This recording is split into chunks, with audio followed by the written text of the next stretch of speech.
So it's a pretty impressive speech from the former and current president of the United States. President Trump gave a 29-minute address, very short for him.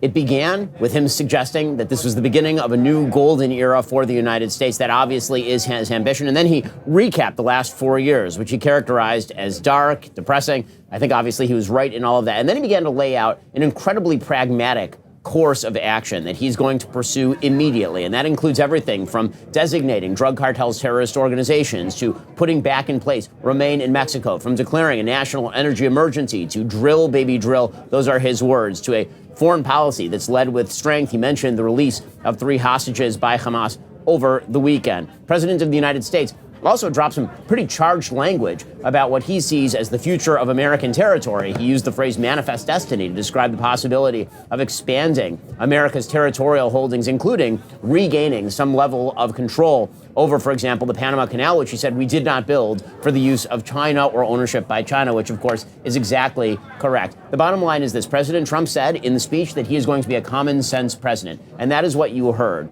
This is a president who is much more focused than he was during his first term. This is a president who actually has an agenda. This is a president who is ready to make that agenda happen in real time. Now, I don't think that it was the most soaring rhetoric I've ever heard from President Trump, but it was some of the most pragmatic rhetoric that I've ever heard from President Trump. Again, it was a shorter address than he usually gives in these sorts of situations, and I think that played to his benefit because, again, it allowed the American public to focus on what he was saying. He suggested that maybe the most important wars we fight are the ones that we never fight, which is a strategy of deterrence that he has suggested in the past and that he pursued with alacrity during his first term. He suggested that when it came to foreign trade, that we were not going to impoverish American workers in order to make people rich elsewhere. We'll see how that manifests in terms of his actual trade and tariff policy. But the bottom line for President Trump is, was, and will be utilitarian. It's going to be about winning. It's going to be about pragmatic winning for the American people. That's the theme that he kept coming back to. And he also, in the more inspirational moments of the speech, I think, talked about what he sees as the future of the country and the past of the country, the sort of pioneer spirit that it takes to cross mountains and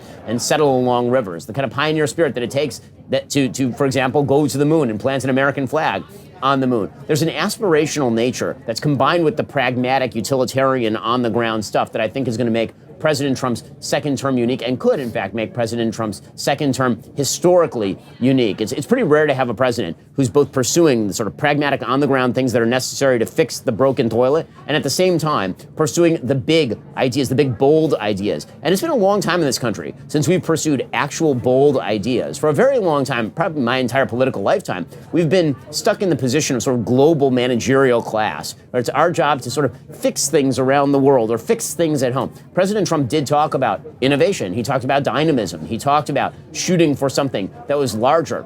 And again, there is to his administration a seriousness of purpose that I think a lot of people found lacking at the very beginning of his first administration. He's learned something. Again, the key line was one that Jeremy mentioned a moment ago. And that key line was that God saved his life in order to make America great again. And I think that because that happened, because he narrowly avoided being assassinated in front of the American people, having his head blown off on national television, I think that he does have a seriousness of purpose. He could sit back on his laurels.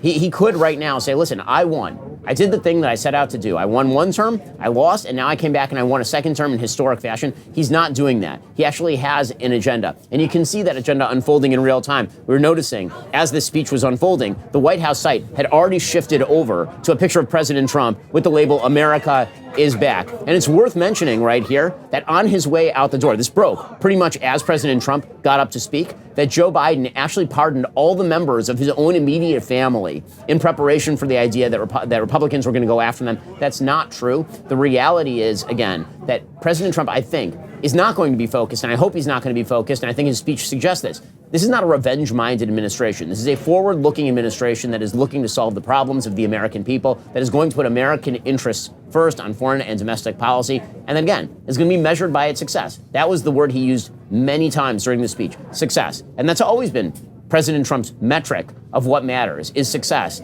and winning. I don't think any of that is going to change in the second administration, but I do think the approach will change, much more practical. He actually knows how Washington works now. He's appointing people who are going to break the things that need to be broken. I'm not sure I've ever been more optimistic about the country in my lifetime, which is, I think, a far cry from where all of us were 4 years ago.